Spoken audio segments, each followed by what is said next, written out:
Baik, terima kasih Teh Nadia. Untuk berikutnya kita lanjut saja ke pembicara berikutnya karena nanti diskusi kita gabung aja Teh. Nanti di terakhir ya, kita biar terminnya lebih rapi dan kebetulan Mbak Nur Laila ini juga sangat sibuk. Setelah ini ada webinar lainnya lagi, jadi kita coba sekarang memperkenalkan pembicara berikutnya. Nah, untuk ini juga Bu Nur Laila ini atau Dr. Nur Laila Arif MBA ini narasumber yang luar biasa. Buku-bukunya juga banyak. Salah satunya itu adalah Public Relation in the Era of Artificial Intelligence. Jadi memang ini bisa masuk juga ke para milenial nih kayaknya ada di kita sekarang ini. Kalau kita lihat historinya terkait personal biografinya, beliau S1 dari manajemen SDM dari Universitas Pajajaran, kemudian dilanjutkan MBA di ITB, dan berikutnya S3 di Fakultas Ilmu Komunikasi Universitas Pajajaran. Terkait working experience-nya, pernah juga di Bio Farma sebagai Head of Corporate Communication. Jadi ini nyambung Teh. Tadi Teteh kan tentang Instagram nih. Nah sekarang ini ilmunya nih, scientific-nya nanti akan dibahas oleh Dr. Nurlaila ini. Baik, untuk mempersingkat waktu, Mbak Lala atau yang sering dipanggil Mbak Lala, apakah ada bisa langsung bergabung dengan kita di sini? Ya, halo Mas. Alhamdulillah. Ya, gimana Mbak? Sehat Mbak? Iya, alhamdulillah, alhamdulillah. Sekarang posisi di mana? Di Bandung? Saya base di Bandung ya. Oh, di Bandung. Ya. Oke deh. Untuk mempersingkat waktu, silakan Mbak Lala, kita langsung saja ya.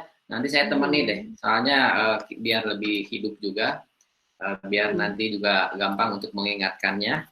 Mohon izin nanti kalau langsung cut atau segala macam, biar nanti lebih lancar mungkin ke depan. Silakan Mbak Lala. Ya, makasih. Boleh bolanya dikasih ya, soalnya presentasinya belum itu deh kayaknya. Ini sudah ada. Oh, Sudah sudah ada muncul ya. barusan. Ya. Oh, oke. Nah, coba ini lagi di presenting lagi.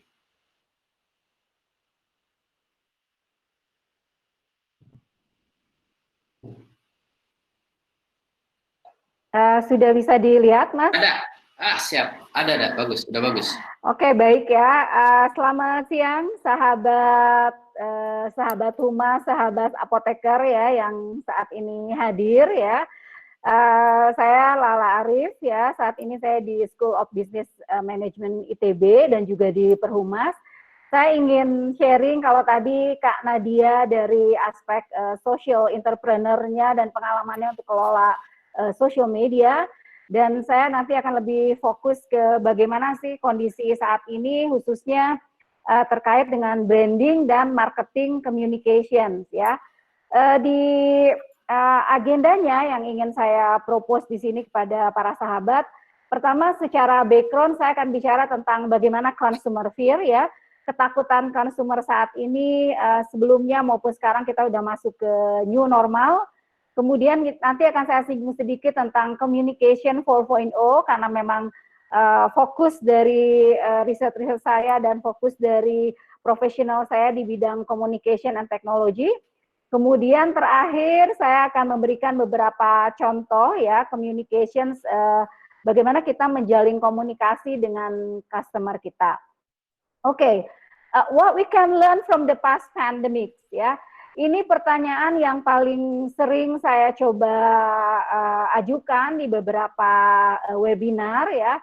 Alhamdulillah ada positifnya juga nih Mas Nasrul karena COVID ini ya. Artinya antusiasme belajar kita tuh semakin meningkat ya. Betul. Webinar luar biasa berlimpahnya. Luar biasa. Iya, saya dalam 1 minggu ini saya mengisi 5 sesi. Luar biasa. 5 sesi webinar dengan audiensnya ada yang dari seluruh Indonesia dan bahkan juga ada dari luar negeri yang ikut bergabung. Yang ingin saya sampaikan di pertama ini adalah bagaimana sih concern daripada customer ya terhadap COVID-19 ini. Ya, ini saya ambil dari Kantar Public Relations 2020 ya. Di sini menyebutkan kalau ini secara riset secara global ya, 60% orang itu takutnya aspek financial planning. Artinya nanti gimana ya keuangan saya, saldo saya terus berkurang nih. Kalau yang udah dapat THR, gimana mengatur uang THR-nya, itu 60%. Terus kesininya tuh orang khawatir sakit, ya. Kemudian juga ada kekhawatiran terkait resesi ekonomi, dan yang muncul sekarang adalah panic buying atau panic purchasing, ya. Kita bisa lihat di banyak sebaran WA group, ya. Begitu orang-orang itu sekarang belanja ke pasar buat kebutuhan Lebaran, udah Betul, lupa. Mbak. Udah lupa Iya. masalah physical Iya. distancing, forget about that. Pokoknya saya mau beli ayam, beli daging, dan lain-lain. Ya, seperti itu. Oke, apa yang kita coba ini ingin sampaikan juga dari banyak sumber, dari World Health Organization, kemudian dari McKinsey, Inventure, dan ILO, juga mereka sudah memetakan apa sih yang menjadi ketakutan konsumer saat ini, ya. Yang paling besar memang family health, ya. Kemudian yang kesininya tadi yang beberapa disebutkan, termasuk aspek lockdown pun di banyak negara mereka takut juga, ya. Jadi daripada takut virusnya, memang aspek-aspek yang sifatnya mental health, ya, di public health itu termasuk yang jadi concern dari consumer kita. Oke, apa yang bisa kita pelajari dari the past pandemics, ya? Tentu kan banyak, apalagi nih teman-teman dari farmasi, ya. Saya 20 tahun di industri farmasi, di Bio Farma, banyak sekali belajar bahwa sebelumnya sudah terjadi banyak pandemik. Dari mulai Spanish flu, Ebola, SARS, and now we come to COVID-19, ya. Kalau dilihat di slide ini, pada saat SARS, orang juga sama, mereka panic purchase, ya. Jadi belanja banyak, khususnya barang-barang yang untuk terkait dengan personal hygiene, health nutrition, ya. Jadi tadi barang-barang yang ditawarkan sama Kak Nadia itu kelihatannya barang-barang yang cukup relevan untuk kondisi pandemik saat ini, ya. Namun konsumer juga mereka mengurangi pembelian untuk alkohol, luxury items, ya. Daging dan ikan saya rasa sih untuk kalangan yang menengah masih tetap, ya, mereka memerlukan dan membeli, ya, apalagi sekarang menjelang Lebaran. Oke, itu sebagai gambaran pengantar bagaimana kita bisa belajar dari past pandemic. Sekarang saya ingin buka ke Communication 4.0, ya. Kebetulan ini riset saya dan buku saya, ya. Buat adik-adik dan kakak-kakak yang sekarang hadir, nanti kasih pertanyaan, nanti saya akan kasih yang inspirational question, saya mau kasih buku saya, ya. Buku saya yang membahas tentang public relation in the era of artificial intelligence. Di antaranya memetakan di komunikasi digital ini ada 5 hal.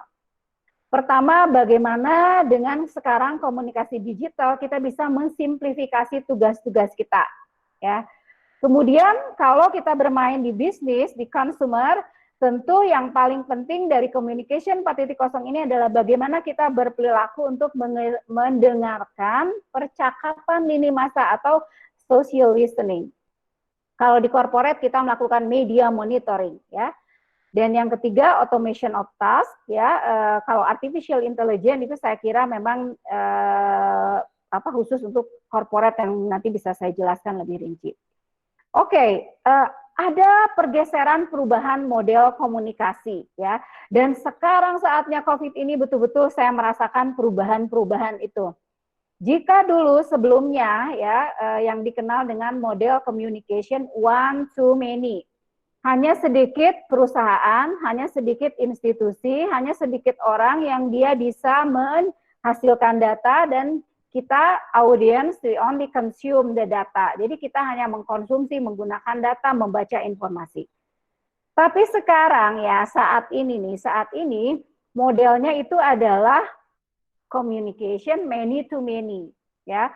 Di mana many to many-nya tidak hanya kita sebagai audiens. Sebentar, Mbak. Mohon yang lain tolong tidak men-share, ya, karena ini sharingnya jadi terhalang.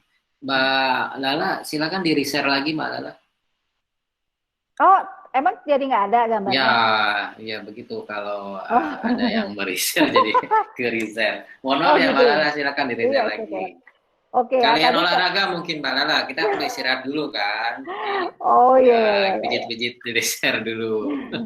Oke ya, lucu ya. Ya, oke ya, saya share lagi. Aduh, Ya, tolong dong ini hari gini di stop dulu lah gitu. Udah ya, bisa. ya, oke, lanjut silakan. Ya, tadi kan model komunikasinya itu kalau sebelumnya one to many, kalau sekarang itu many to many ya. Artinya kita sebagai audiens, kita kan nggak hanya melihat, nggak hanya mengkonsumsi, tapi kita tuh sekarang memproduce ya, menghasilkan konten. Saya lihat banyak sahabat di khususnya para tokoh-tokoh di Jakarta, tokoh-tokoh nasional, PR-PR beken lah gitu teman-teman saya, mereka tuh actively membuat konten. Jadi sekarang saatnya kita itu sebenarnya kita saat yang tepat untuk mengenerate konten, tapi konten seperti apa? Ya nanti di belakang saya akan share. Jadi model yang berubah ini adalah sebuah kesempatan, baik itu untuk industri, untuk bisnis maupun untuk kita as a personal, ya. Oke. Terkait dengan communication and digitalization ya, saya ingin mengencourage nih semua sahabat yang hadir saat ini supaya mau nggak mau kita belajar sedikit tentang basic IT ya. Kita belajar sedikit tentang digital statistic tools. Ya, termasuk juga sedikit lah tentang programming. Ada yang bocor ya suaranya ya.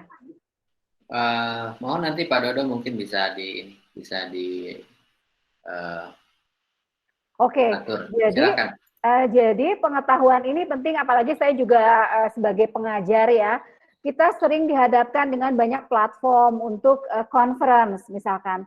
Apalagi banyak para profesor-profesor kita nih di universitas juga, oh gimana nih sekarang harus masuk ke virtual learning. Nah jadi memang untuk teman-teman yang masih milenial, yang masih muda, memang mau nggak mau kita harus belajar lah basic-basic IT ini ya. Saya 3 bulan kemarin sudah ikut untuk Big Data Analytics ya, kemudian saya belajar juga programming Python ya. Pas pertama saya bilang Python apa ya Pak? Ular itu ya.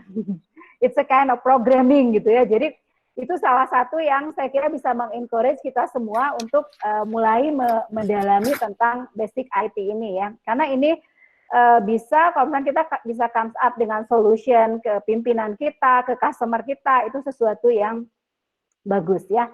Oke, next ini tentang bagaimana sih kriteria untuk kita bisa menjadi kuat secara digital ya, how to make a strong brand kriteria ya. Ini bisa cocok juga tidak hanya buat industri, tapi buat teman-teman yang sudah mulai aktif di sosial media ya. Pertama yang ingin saya share itu kita harus distinktif ya, artinya kita harus unik, harus berbeda dengan yang lain. Berarti kalau didefinisikan who you are, misalkan who you are, tadi saya lihat ada Uni ya, who you are, Uni harus mendefinisikan keunggulannya dari Uni itu apa gitu dibandingkan dengan yang lain. Kemudian kita harus famous atau well known in the arena. Artinya kita mau terkenal di bidang yang mana, misalkan ya udah saya mau positioning di bidang communication, IT and public relations ya. Itu menjadi kekuatan kita. Terus ada lagi, saya mau concern di bidang misalkan socialpreneur, it's okay. Jadi kita harus well known in the arena. Dan tentu kontennya harus positif. Dan di sini sih ada aspek yang saya suka. Sebenarnya kalau kita tuh harus punya faktor likability ya. Kita tuh harus disukai, punya faktor disukai. Dan itu tuh nggak bisa dibuat-buat gitu. Jadi kita nggak bisa ya udah saya mau fake gitu ya, mau palsu gimana ketika dia menyampaikan komunikasinya melalui sosial media, tapi aslinya tuh dia nggak kayak gitu. Itu kan pasti fake ya, palsu gitu. Itu mengurangi dari likability factor. Jadi gimana sih supaya kita punya faktor yang disukai yang nanti itu bisa berimbas ke banyak keberuntungan buat kita ya. Dan tentu kita kalau sudah well known in the arena, kita sudah punya faktor-faktor ini, sudah distinktif, dan ini membuat orang itu akan merekomendasikan kita gitu. Mau kitanya ada hadir di tempat konferensi itu, mau enggak orang akan ingat, oh ya, I know, she is good, ya misalnya seperti itu. Jadi itu yang harus kita perjuangkan. Oke, kira-kira apa sih yang ekspektasi dari brand lainnya ya? Ini saya ingin emphasize ya, menekankan yang paling bawah ya. Jadi si customer menginginkan bahwa produk kita terdeliver dengan baik, dengan tepat waktu, termasuk juga berinteraksi dengan pegawainya yang ada di perusahaan tersebut. Ya, nah ini riset terbaru dari Edelman Trust Barometer. Ya, ini adalah public relations consultant and research yang sangat kredibel ya. Mereka memetakan siapa sih yang paling didengar saat ini. Ya, tuh kita lihat di situ. Ada yang paling tinggi adalah company or technical expert. Jadi orang-orang yang punya kepakaran, tadi yang well known in the arena. Ya, ini termasuk syarat untuk menjadi spokesperson, menjadi juru bicara. Dia itu harus memang sangat pakar di bidangnya. Ya. Kemudian academic expert yang secara pengetahuan dia diakui, ya sudah banyak menghasilkan hasil karyanya, itu juga suatu poin. Kemudian yang menarik di sini sebutkan a person like yourself. Berarti Anda semua, kita semua orang biasa punya potensi untuk menjadi sumber yang kredibel ya, termasuk karyawan dan CEO bahkan hanya 47%. Coba dilihat yang paling kanan dibandingkan ya, government official, pemerintah itu hanya 33% saja. Ya, jadi perbandingannya sangat jauh. Oke. Saya akan berikan beberapa contoh, mungkin ini terkait corporate branding ya, nanti kalau ada waktu saya jelaskan, tapi poinnya di sini ini saya berikan contoh ya. Sekarang di banyak industri, baik itu perusahaan BUMN, pemerintah ya, maupun perusahaan swasta, mereka sudah berlomba-lomba untuk mengelola pegawainya agar dia menjadi yang disebut dengan employee influencer. Jadi mereka menjadi tim yang tadi di sini ada di ini internal branding. Ya, internal branding adalah orang-orang yang ada di dalam perusahaan yang dia membantu perusahaan untuk mendeliver apa yang sudah dijanjikan oleh perusahaan. Ya, yang disebut dengan brand promises, baik itu produk maupun jasa terdeliver. Kemudian karyawannya baik itu orang-orang yang ada di depan atau frontliner maupun yang ada di belakang. Ya, ini saya contoh baru-baru ini di sebelum COVID ini di Humas Kominfo ya, milenialnya Humas Kominfo. Mereka bahkan memetakan siapa pegawainya yang punya followers 500 ke atas dihimpun dan diberikan pelatihan, termasuk di Pelindonya Group ya di Medan. Oke. Ini saya kira yang terakhir, apa sih yang bisa kita adapt sebagai sekarang sebagai new PR and marketing strategy? Pertama, secara internal kita harus melakukan analysis your audience, ya. Jadi kita harus melihat si audience kita tuh sekarang kesukaannya apa saja ya. Misalkan sebanyak 75% nih di McKinsey menyampaikan bahwa mereka itu sebenarnya alergi dengan iklan-iklan yang disampaikan oleh perusahaan yang mengeksploitasi aspek health kemudian dikaitkan dengan bisnisnya, ya itu faktanya. Kemudian apalagi sih yang bisa kita cari? Tentu tim di internal masing-masing perusahaan atau bisnis bisa melakukan itu. Kemudian harus relevan kontennya ya, supaya kalau relevan apa orang bisa melakukan involvement action ya. Kalau relevan orang mau reshare atau mau repost lagi gitu. Jadi dipikirkan untuk konten-konten yang kita akan post. Kemudian kontennya harus seperti apa? Harus yang empathetic ya. Kita harus menunjukkan bahwa kita ini memiliki empathetic ya, compassion, jadi menunjukkan kasih sayang kita. Jadi itu yang harus konten-konten yang harus ditampilkan. Kemudian engage with the journalist ya. Jadi jangan dikira wartawan itu mereka ya udah semua hanya konten COVID saja ya. Minggu-minggu terakhir ini saya untuk konten-konten di ITB saya memberikan beberapa rilis dan itu tayang gitu ya. Jadi konten-konten yang terkait misalkan bagaimana sih industri properti terdampak gitu. Kemudian apa kebijakan pemerintah, bagaimana kita menanggapi kebijakan pemerintah. Jadi isu-isu yang nggak berkaitan langsung dengan COVID, karena kita udah fear-nya tuh udah terlewat, sekarang kayaknya udah biasa aja gitu. Jadi kita perlu konten-konten yang inspirational, yang tapi tetap menunjukkan yang empatik. Oke. Ini contoh digital medianya ya, mungkin saya hanya akan beberapa aja. Ini yang dipakai oleh para PR ya, dan saya menggunakan strategi baik itu paid, earn maupun own ya. Sekarang kita mungkin akan menekankan di own dan earn ya, karena ini yang relatively low budget tapi impact-nya bagus ya. Saya ingin concern yang earn ya, yang sekarang udah saya praktekkan langsung, di mana kita karena biasanya kan kalau kita campaign untuk menarik mahasiswa ya, kebetulan saya di SBM juga membawahi untuk marketing, communication, and admission ya, pendaftaran mahasiswa baru untuk program S1, S2, S3. Nah, biasa kan ada roadshow tuh, kira-kira apa sih untuk supaya meningkatkan jumlah peminat tetap gitu. Kita membuat konten podcast ya, dan yang pertamanya itu saya yang ngisi. Kemudian kita juga terkait dengan gimana sih kita mengamplify untuk email signature kita.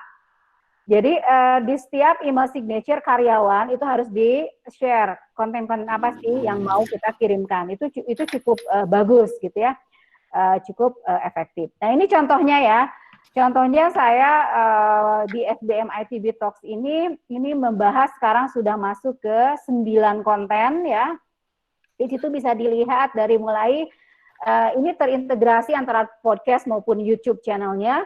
Dan buat adik-adik ya, kalau mau melihat, saya juga selain di Instagram saya Kak Lala Arif, saya juga ada di YouTube saya sudah memproduksi bahan ajar ya, bahan ajar untuk komunikasi, tapi masih yang istilahnya kita nanti mimpinya ingin seperti Coursera, LinkedIn, atau Harvard Business Learning ya.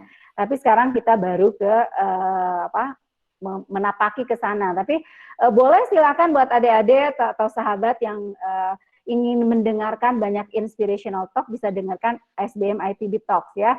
Ada banyak tips yang kreatif, yang menarik, baik dari leadership, dari financial management, kemudian dari berbagai pakar dari psikolog dan lain-lain ya. Oke, terakhir ini message yang ingin saya contohkan ya. Kebetulan kemarin saya baru berbagi dengan grupnya Great Giant Food, itu korporasi besar base di Lampung ya. Artinya isu-isu apa sih yang bisa kita tampilkan menjadi creative campaign kita. Contoh-contoh kalau buat di perusahaan, misalkan seperti sustainable farming ya, health and well-being, kemandirian pangan, itu isu-isu yang bisa diangkat. Jadi isu kesehatannya itu sekarang sudah agak lewat ya, tinggal kita menampilkan isu-isu baru yang relatif ya. Oke, terakhir saya ingin menanyakan sebuah video ya.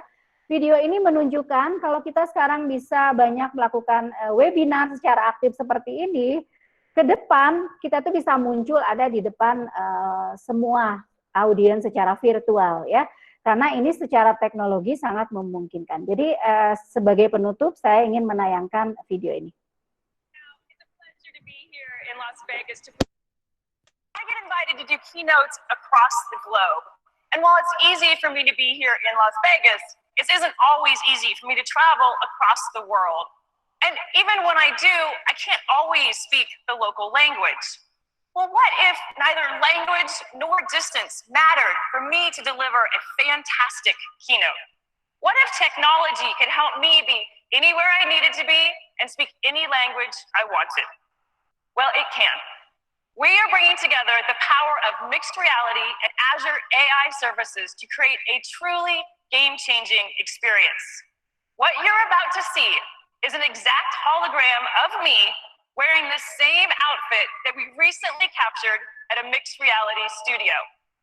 And I don't speak Japanese, but what if I wanted to deliver my keynote in Japanese? Using Azure AI technology, I can translate my English into Japanese. Mbak Lela, mohon di stop dulu sebentar. Ini ternyata ada yang presenting lagi dari Gugun.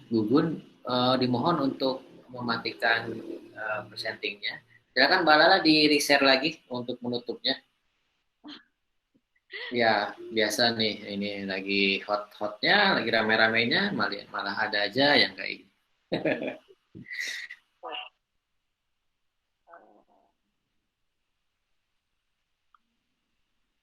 Silakan Pak, di-share lagi. Ini dia, saya nggak bisa present, itunya masih. Oh, nggak apa-apa, di ini aja, diklik. Nah, sekarang udah sama Pak Dodo, silakan Ibu, di-share lagi. Ya, kita istirahat dulu sebentar, mungkin relaksasi dulu nih. sambil sambil persiapkan videonya. Oke, lanjut lagi Bu. Pak, silakan Pak.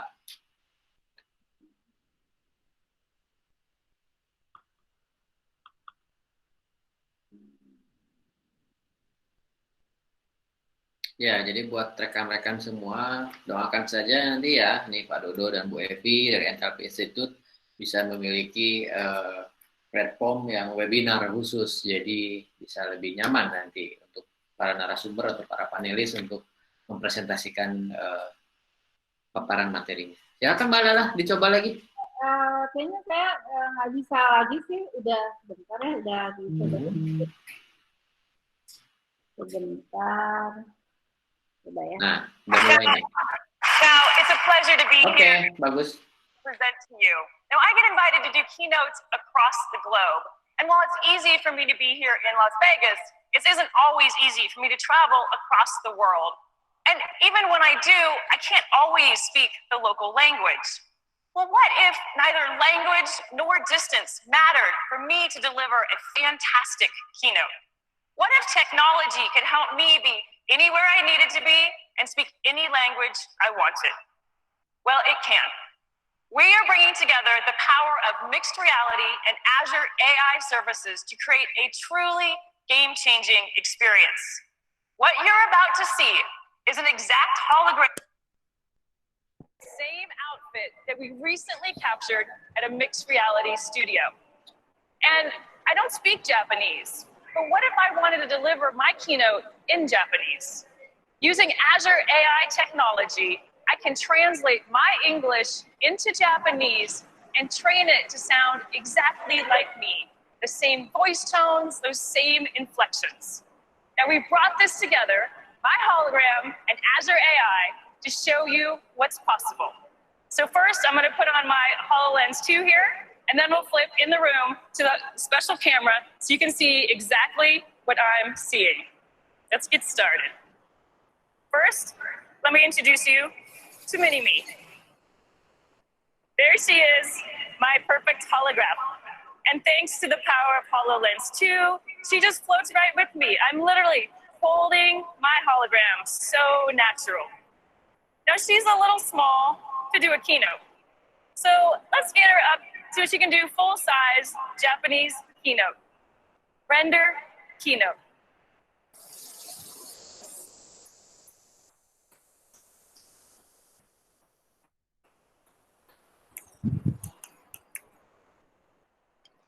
ホログラムになることには本当に驚くべきことがあります。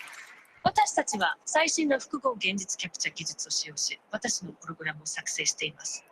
実在の人物をホログラムとして見たことがあるかもしれませんが、私が実際に日本語を話しているのが新しいのです。私は日本語を話しませんが、私の声とホログラムは完璧な日本語で話しています。これはニューラルテキスト読み上げと呼ばれる最新の人工知能技術、いわゆるニューラル TTS を使用しています。私たちは自分の声の録音を使用し、私のように聞こえる私自身の個人的な音声署名を作成します。日本語からフランス語、ポルトガル語まで話せます。今、この技術は私たちが働き、遊び、生活する方法に関して、世界中の国境や障壁を取り除くことができると想像してみてください。まさに SF が現実になるところです。Oke, jadi itu ya, Mas Nasri. Ya, jadi ke depannya memang nanti sudah bisa industri itu menggunakan, kalau misalnya kita beli baju, saya mau nyoba nih bajunya itu datang hologramnya gitu ya. Jadi secara teknologi memungkinkan, kebetulan saya tergabung di Artificial Intelligence Forumnya ITB, jadi ke depan tuh kita udah seperti itu gitu. Sayangnya Mbak Lala ya, kemarin waktu kebetulan saya 3 tahun di Jepang tuh, kalau ada teknologi ini enak nih. Kalau saya nggak bisa bahasa Jepang, tinggal saya tinggal ini aja udah bisa ngomong sendiri. Iya, betul. Luar biasa. Iya. Oke, saya kira ini ya sharing dari saya sudah selesai. Silahkan kalau ada pertanyaan ya, silahkan. Baik, terima kasih Mbak Lala. Sekarang kita lanjut ke termin diskusi.